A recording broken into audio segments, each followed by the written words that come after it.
Good afternoon, ladies and gentlemen, and welcome to another episode of Lighting the Candle, A World That Works. Today, I'm Bill Carell, and I'm here with my very dear friend, Shelley. And we're in conversation with each other. So you're going to hear a dialogue as opposed to a panel. We have a very short time frame to record this, and I just want to bring you up to speed on a couple of things. To remind you again, we're here to create empowerment in your listening. We want you to be able to be free to live your life and make every day the best day ever. And quite frankly, it's up to you if you're going to have the best day ever. It comes from a decision. And what I'd like to talk about, since we have 8 minutes, Shelley, is anything you'd like to talk about. Anything I would like to talk about? Yes, ma'am. I would like to just, and this could be from anywhere and from you, kind of spark something in people. Kind of like, what if? Yeah. Anything, what if? What if the pandemic didn't happen? What would it have looked like? Would have all this unrest happened anyway? How, you kind of think of that, and you don't really, just from a place of where we are, looking back, but also looking forward, kind of coming from a conversation prior, what if we treated each other equally? What does that look like? And in your own mind, what does that, like, what stops you? What would stop you from having that be so? Well, I used to have an Indian economics professor in college, and he would say, in order to accomplish something, you have to take into account what people say, what people do, and the value of what people say and what people do. And in many cases, are people free to make their mind up to just be in love with all the rest of the human race? Or is there some other thing that's at play within our culture and cultures worldwide that makes that either unpopular, dangerous, et cetera, et cetera? So, for example, it's so much fun. You can't get more than 2 or 3 sentences out before you start thinking about people behaving badly, And unfortunately, let's take what's a sensitive but non-sensitive topic that we can talk about. How about we just talk about social media for a second? Does that work for you? That works. Okay. So let's talk about, can we talk about canceling? Canceling, sure. Okay. So what we have is we have a mighty army of people that are paid to tweet and try to cancel other people. There's an army out there.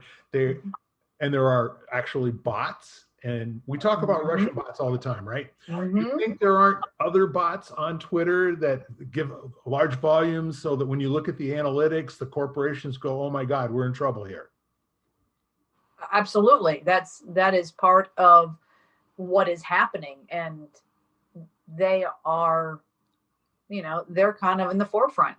It's not always just, 2 million followers. It's maybe 800,000 followers and 1.2 million bots, right? So there's this creative thinking in the social media world as well. Yes. But it is as well, it gives it power. Yes. Because we don't see that. What we don't see is sometimes irrelevant in the world in front of us. Yes. And not irrelevant, I shouldn't say irrelevant, is not part of our conscious decision making. The conversation has to come from somewhere else to get our attention first, right? Correct. Okay. Correct. So and an awareness. As we have spoken about before, it's about being aware. Yes. I made a conscious decision. I got rid of cable. Yeah. I don't want it. It's distracting, and the pandemic just surged that even more. Yeah. To me. It was gone before the pandemic, but when that hit, I was very glad. And then I started watching the news, and now I know why I got rid of my cable. Because I couldn't be productive. It was overwhelming. There was too many channels, and I could not decipher for myself what was real and what was not for me. And that's what's happening with social media. I've always told, the pandemic, and I deal with clients, they're like, oh my God, one person saying one thing, then another channel saying another. I said, pick one source. Pick one source and you listen to it. And if it resonates with you and it's making sense and they're doing, then stay with that one source. Yeah. You can check in to make sure that you're feeling okay about the source, but don't take 20 sources and trying to make something out of it, because it is just jumble. And that's in my world, that's what social media kind of does to people, is just bombardment. It's good, right there. It has its good part. Everything does. Right. But for me, it was the scales were being tipped way too much to the other side. It's like wine. Okay. Yeah. Wine Exactly. is very healthful and has many benefits for you up to a point. And then beyond that, tipped it. So how much more time do we have here? 3 minutes. Why don't we take this time and let's make up some topics for future podcasts. Okay.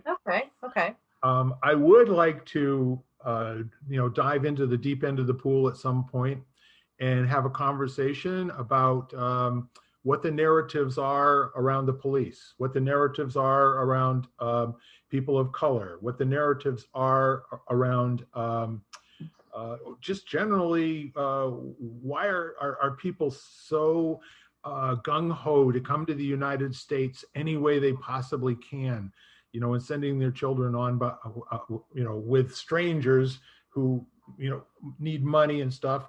So when we're talking about a world that works, we can talk about it in the passive sense as we have for about 46 episodes, or we can now start looking at people's behavior and try to understand, what are they thinking? What's the motivation? How does that sound to you? I think if we come from a place of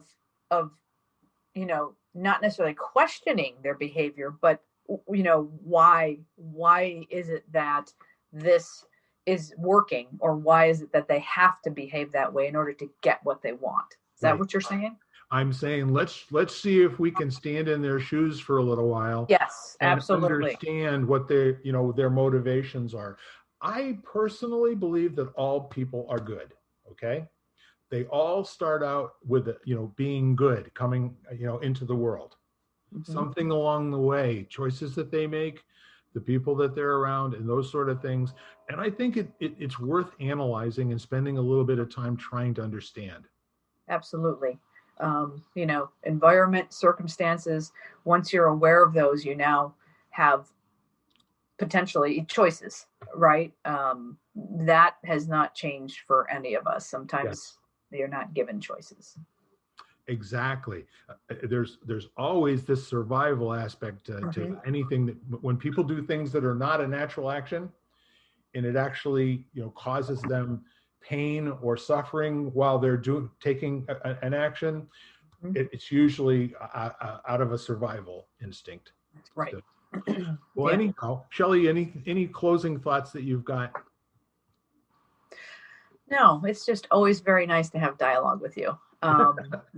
This is sometimes coming into it, I'm not in the frame of mind, but after and moving through and having conversation, I'm always in a better place. And I think to also kind of stress that with all of you, hey, sometimes we're not in the mood.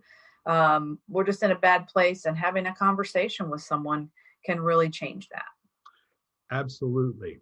And I actually was in that very space for the last 3 weeks. I was not fit for human consumption, and therefore I chose not to subject anybody to my blatherings were. So I really want to thank you, and I want to thank you folks at home for listening to this. It's brief, and at the same time, we will do some more podcasts to kind of fill in and maybe get a little bit out ahead again. So with that said, I love all of you. I just haven't met you yet. No? That's awesome. I love it. All right, Shelley. Have a great. You too. And thank you very much for being here. Thank you for having me again. Bye. You've been listening to Lighting the Candle, A World That Works, part of the Exvadio Podcast Network.